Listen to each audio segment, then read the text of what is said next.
Boa noite, eu sou Bruna, eu, Josi e Vitória vamos apresentar sobre a seção 10 do Tribunal do Júri. Antes de falarmos sobre o tema do nosso trabalho, é preciso dizer um pouco sobre o tema Tribunal do Júri. Eu trouxe uma introdução que diz que o Tribunal do Júri foca em sua natureza constitucional como direito fundamental, na necessidade de um rigoroso controle de legalidade, evitando nulidades, especialmente na pronúncia, e no papel democrático de levar ao julgamento dos crimes mais graves para a esfera popular. Primeiro, a competência de julgar do júri é dos crimes dolosos contra a vida e seus conexos, e é um sistema bifásico. Antes da fase de julgamento, que é a segunda fase, nós temos a fase da acusação, que é aquela que vai do inquérito até a decisão da pronúncia. Nesta fase, o juiz ele pode dar quatro decisões. Nós só teremos a fase de julgamento se a decisão do júri for de pronúncia. Esta primeira fase é conduzida pelo juiz togado e tem natureza processual, ou seja, segue o rito comum. Quando o juiz dá a decisão de pronúncia, ou seja, ele entende que há materialidade e indícios suficientes de autoria ou participação, a regra é que o réu deve ser julgado pelo tribunal do júri. A partir dessa decisão, nós seguimos para a fase de julgamento, que haverá uma preparação para o plenário, a intimação, a dilação, a elaboração da lista e o sorteio dos 25 jurados para comparecer à sessão de julgamento. E então chegamos na seção 10, que é o tema do nosso trabalho, que trata da reunião e da formação do conselho de sentença. Começamos pela parte da reunião, para as sessões de instrumento que serão estabelecidas pela lei local e não federal. Em seguida, o juiz, ele pede, o juiz presidente, ele decide, antes das aberturas dos trabalhos, sobre os casos de isenção, que é a dispensa legal, e de dispensa, que é por motivo relevante dos jurados, bem como sobre os pedidos de adiantamento do julgamento devem registrar em auto. Como diz o artigo 453, o Tribunal do Júri reúne-se-á para as sessões de instruções e julgamentos nos períodos e na forma estabelecida pela Lei Local de Organização Judiciária. E o artigo 454, até o momento de abertura dos trabalhos da sessão, o juiz-presidente decidirá os casos de isenção e dispensa de jurados e o pedido de adiantamento de julgamento, mandando consignar em ata as deliberações. E aí nós vamos para as regras de adiantamento. A lei estabelece o princípio da continuidade do júri, mas os artigos 455 e 456, eles trazem regras de adiantamento, que é no caso das ausências das autoridades essenciais. No artigo 455, traz a ausência do Ministério Público. Deve adiar o julgamento para o primeiro dia desimpedido da mesma reunião. Como o MP ele é titular da ação penal, a sua ausência ela vai ser um vício estável. E, como diz no parágrafo único, se a ausência ela não for justificada, ela deve ser avisada ao Procurador-Geral de Justiça. Inclusive, as testemunhas e as partes elas também devem ser avisadas sobre o adiantamento. Já o artigo 456, ele traz a ausência do advogado do acusado. O julgamento ele vai ser adiado apenas uma vez, porque vai ter um limite, isso é um limite para evitar as manobras protelatórias. E se o defensor faltar novamente, o julgamento vai ocorrer pela Defensoria Pública, como diz no parágrafo 2º. Na hipótese do parágrafo 1º deste artigo, o juiz intimará a Defensoria Pública para novo julgamento, que será adiado para o primeiro dia desimpedido, observado o prazo mínimo de 10 dias. O artigo 457, ele traz a hipótese que não pode haver adiantamento. E aí, quando se trata de um réu solto, e que ele tem o direito de comparecer e não dever, então vai ser sendo julgada a revelia. Se ele não comparece, não tem adiantamento, segue o processo. E seus auxiliares, da mesma forma. O acusado preso, se ele não for conduzido ao julgamento, aí terá o adiantamento. Mas se for, e ele optar por não comparecer, ele deve assinar o pedido de dispensa de comparecimento junto com o seu defensor. Iniciamos agora o comparecimento das testemunhas. Se esta faltar sem justa causa, o juiz-presidente pode aplicar uma multa e ainda a testemunha pode responder para a ação penal de crime de desobediência, artigo 330 do Código Penal. No caso da testemunha que for funcionário público, ele tem isenção do serviço do júri, onde nenhum desconto será feito no vencimento ou salário do jurado, como diz o artigo 459, aplicar-se às testemunhas serviço tribunal disposto no 441 deste Código, que é exatamente isso. Nenhum desconto será feito no vencimento ou no salário do jurado. Agora eu vou passar a minha palavra para a amiga Vitória, para ela concluir. Olá, meu nome é Vitória e agora eu vou dar continuidade ao trabalho com o artigo 460, onde ele vai falar sobre o isolamento das testemunhas, onde ele diz que antes da formação do conselho de sentença, as testemunhas elas devem ser recolhidas de modo que uma não ouça o depoimento da outra. E o que isso vai significar na prática, né? Que as testemunhas elas ficam separadas, elas não podem conversar entre si sobre o processo. A ideia é que cada depoimento seja espontâneo, né? A finalidade é para evitar que a contaminação das versões, né, aconteça. Se uma testemunha ouvir outra antes de depor, ela vai poder ajustar seu depoimento voluntário ou involuntariamente, né? E isso vai comprometer ali a veracidade. E agora as consequências práticas, né? Se houver prova de que a testemunha conversou, se elas combinaram a versão, o juiz ele pode avaliar a nulidade do depoimento ou seu desvalor probatório também. A incomunicabilidade, ela vai servir para resguardar a testemunha de influências externas, ameaças, coações, etc. Por exemplo, imagine que Dona Maria vai prestar depoimento sobre um roubo. Ela encontra João no corredor, que já saiu da audiência, e João conta. Eu disse que o autor era X. Então, Dona Maria, ao depor, ela vai repetir essa versão porque foi influenciada de alguma forma. Então, por isso, o Código de Processo Penal, ele vai determinar aí essa separação, né, para que o juiz e as partes recebam versões independentes. O artigo 461 agora, ele vai falar sobre a testemunha faltante e o aditamento do julgamento. A regra geral aqui, a falta da testemunha, ela não vai paralisar o júri, né? O processo ele deve andar. Isso evita que o julgamento fique a mercê de ausências e manobras protelatórias, né? Só que tem exceções, tem três requisitos, né? Se a parte fez tudo certo, se ela pediu a intimação no prazo legal, declarou que realmente precisa da testemunha e informou onde ela está. Então, há proteção e o juiz pode determinar medidas para trazer essa testemunha. No inciso primeiro, ele vai falar sobre a condução coercitiva ou a suspensão, né? Se a testemunha ela foi intimada e não compareceu, o juiz ele pode suspender os trabalhos e mandar buscá-la coercitivamente, ou seja, condução pela autoridade competente.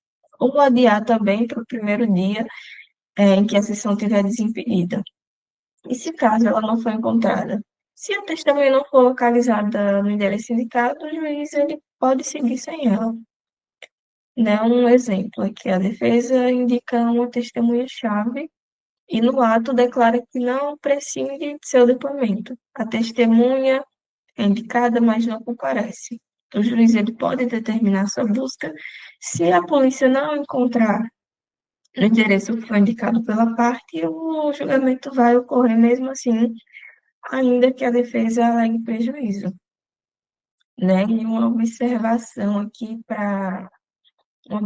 estratégica, né? Sempre que uma parte afirma que não prescinde de testemunha, deve estar preparada para demonstrar diligência, juntada de provas sobre a tentativa de localização, comprovantes de intimação, etc. E agora vamos para o artigo 462, onde ele vai falar sobre a conferência da urna de jurados, né? Depois das diligências de formação do conselho, o juiz ele verifica se na urna constam as 25 cédulas dos jurados previamente sorteados. Em seguida, manda chamar os jurados. Por que isso é importante? Para um certo controle formal do sorteio também. Ele evita erro numérico, ou por exemplo, falta de cédulas, e garante que os jurados, né, sorteados realmente constem. E a garantia também da integridade do procedimento. Né? Se houver erro no sorteio, isso pode gerar nulidade. E a conferência evita surpresas futuras também. Por exemplo, é um efeito prático, né? O escrivão ele é incumbido de checar e certificar. Isso vai virar prova documental também, que vai ser a ata. E se faltar cédulas ou houver incorreções, são tomadas providências, né? Ou seja, convocação de suplentes ou uma nova sessão. Por exemplo, em pequenas comarcas não é comum os jurados mudarem de endereço ou até confundir a data. Nem imagine que no sorteio houve 3 jurados que não compareceram. A conferência inicial permite perceber isso e garantir que o número mínimo de jurados, né, pelo menos, estejam presentes para instalar a sessão. E agora o artigo 463. O juiz ele vai instalar a sessão quando houver ao menos 15 jurados. Anuncia o processo, o oficial certifica o pregão, jurados excluídos por impedimento, suspeição, contam para o número mínimo também. Nem tem os pontos chaves. O número mínimo ele é 15 jurados presentes para instalar os trabalhos. Isso confere, né, a margem suficiente para recusas, impedimentos e sorteios subsequentes. E a contagem de jurados excluídos, né, os jurados que foram excluídos por motivo de impedimento de suspeição continuam a contar para atingir o quórum inicial, importante para evitar nulidades formais. E a atuação do escrivão, né, como eu já falei, ele vai registrar formalmente, né, na instalação da ata. E por que essa regra toda existe? Para evitar falhas formais que comprometam todo o júri por falta de quórum, para garantir também que o processo ele seja instalado com segurança jurídica para as partes. Um exemplo prático. Se houver 18 jurados sorteados e 3 forem excluídos por impedimento, ainda assim houve 18 na abertura. O número mínimo foi alcançado. Se, no entanto, apenas 14 estiverem presentes, a sessão ela não pode ser instalada pelo número mínimo de 15. Né? Temos o artigo 464, né, sobre a falta de número mínimo. Se não houver esse quórum mínimo, vão ser sorteados suplentes e designar uma nova sessão. Os efeitos práticos, né? Remediar a ausência de jurados, o sorteio de suplentes é previsto para repor o número, agilizar a agilidade processual também, em vez de anular tudo, o processo permite continuidade com segurança. E uma observação prática que é importante é que a designação dessa nova seção protege contra nulidades e dá oportunidade para regularização da composição do conselho. Por exemplo, se no dia apenas 12 jurados estiveram presentes, será necessário sortear suplentes quando houver previsão e marcar uma nova data para reiniciar a sessão com o quórum completo. Aí agora eu vou para o 165, onde ele vai falar sobre o procedimento de convocação de suplentes. Os nomes dos suplentes devem constar em ata e ser convocados, né? E alguns pontos práticos aqui é a formalidade documental. A convocação dos suplentes devem estar documentadas em ata para garantir a segurança jurídica e a aplicação das regras anteriores também, né? Onde vão tratar da forma de convocação e publicidade. E vai remeter aí a procedimentos gerais para garantir a uniformidade. E por que é relevante? Anular por formalidade é fácil em matéria processual. Então, ter tudo isso em ata, né, evita questionamentos futuros sobre a regularidade da convocação. Por exemplo, se houver necessidade de substituir jurados, a ata ela vai registrar quem foram suplentes, quando foram chamados e como se deu o sorteio. Tudo isso vai servir de prova documental. E agora, o artigo 466, onde vai falar sobre as advertências e os esclarecimentos aos jurados. Né? Primeiro, esclarecimento prévio. O juiz ele faz uma exposição sobre quem é impedido ou suspeito e sobre as hipóteses de incompatibilidade. Isso vai dar toda a oportunidade às partes de manifestar recusas ou arguir impedimentos. Segundo ponto, a advertência formal. Né, os jurados sorteados expressamente vedado comentar o processo, conversar entre si sobre o caso ou externar opiniões antes do tempo. Essas advertências têm consequências concretas, né? Exclusão do conselho e multa também em caso de descumprimento. E o terceiro ponto é a certificação. Tudo isso ele tem que ser certificado em ata, né? Registro que depois ele vai servir como prova de informação prestada e das advertências feitas. Uma importância prática também é que a advertência ela vai preservar a imparcialidade do conselho, né? Se um jurado fala sobre o processo fora da sala, ele influencia outros de uma certa forma e acaba contaminando o direito do réu a um julgamento justo. E a certificação em ata, ela vai evitar alegações posteriores de que o jurado não foi informado dos deveres. Né? Um exemplo prático aqui. Se um jurado ele for visto no corredor conversando com um amigo sobre o caso, ainda de que maneira superficial, sem querer, isso pode ser motivo de exclusão, porque houve violação expressa da advertência, a integridade da decisão do conselho, né, depende do sigilo e da disciplina dos jurados. O artigo 467, ele traz o sorteio do conselho da sentença. Ele diz que a disciplina traz o sorteio dos 7 jurados que são compostos pelo conselho da sentença, para compor, na verdade. Esse sorteio é um dos atos mais importantes de toda a sessão do Tribunal do Júri. E por quê? Porque define quem serão os julgadores responsáveis pelo verídico, ou seja, pela decisão sobre culpa ou inocência. O sorteio ele deve ser realizado de maneira pública, transparente e obrigatoriamente registrado em ata, garantindo segurança, controle, legitimidade para todo o procedimento.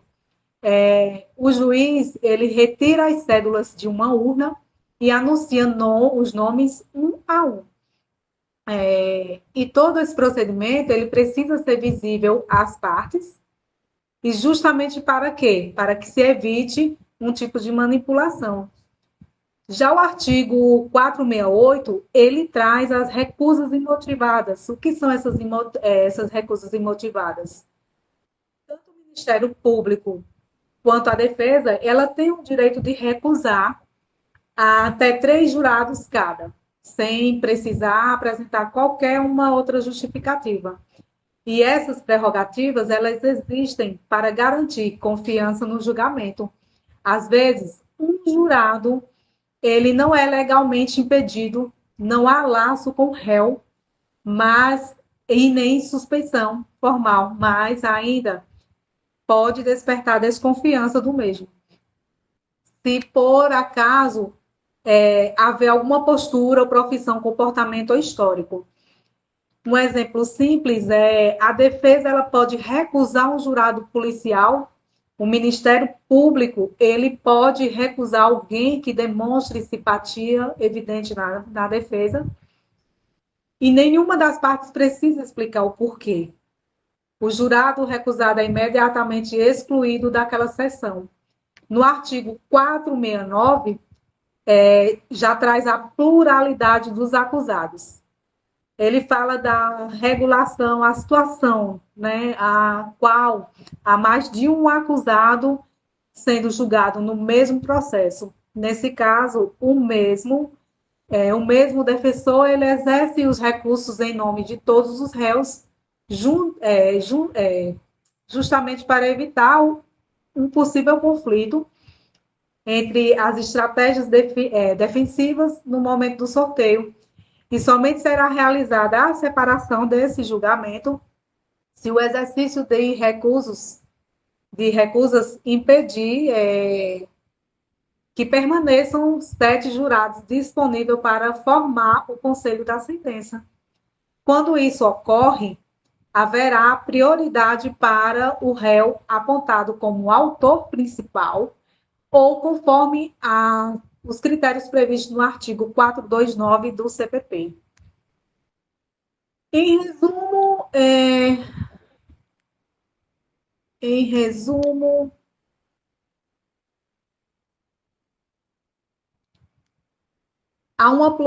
aí a pergunta, né? A pluralidade de réus, sim. Um único defensor recusa por todos. Só separa o julgamento se, por causa das recusas, não for mais possível manter 7 jurados aptos. No artigo 470, traz as arguições de impedimento, que estabelece que, se uma das partes apresentar arguições de impedimento, suspeição ou incompatibilidade de jurado e essa arguição for rejeitada pelo juiz e o julgamento continua normalmente. O ponto mais importante que a decisão do juiz seja acolhendo ou rejeitando deve ser registrada sempre em ata, com os fundamentos, os quais eu já expliquei lá acima. Esse registro é essencial por quê? Porque documenta o ocorrido e permite eventual análise futura em recurso, ou seja, a parte questiona o jurado, o juiz decide, registra-se na ata e prossegue-se a sessão. No artigo 471, traz a falta de jurados por impedimentos. Prevê que, se após impedimentos, suspeições, recusas ou dispensas, ou se houver jurados suficientes para compor o conselho de sentença, o julgamento deverá ser adiado.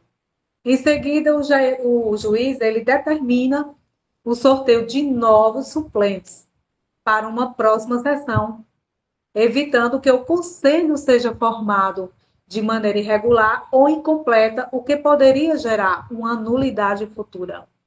O objetivo é simples. A composição do conselho deve ser sempre respeitada com um número mínimo de 7 jurados aptos. Se não for possível, adia-se e refazem-se as convocações. No artigo 472, a gente traz a exortação, o compromisso dos jurados também. Por fim, o artigo 472, ele trata da solenidade da exortação. E o que isso quer dizer? Que é um momento solene do tribunal do júri, o qual o juiz presidente, ele se levanta e acompanhado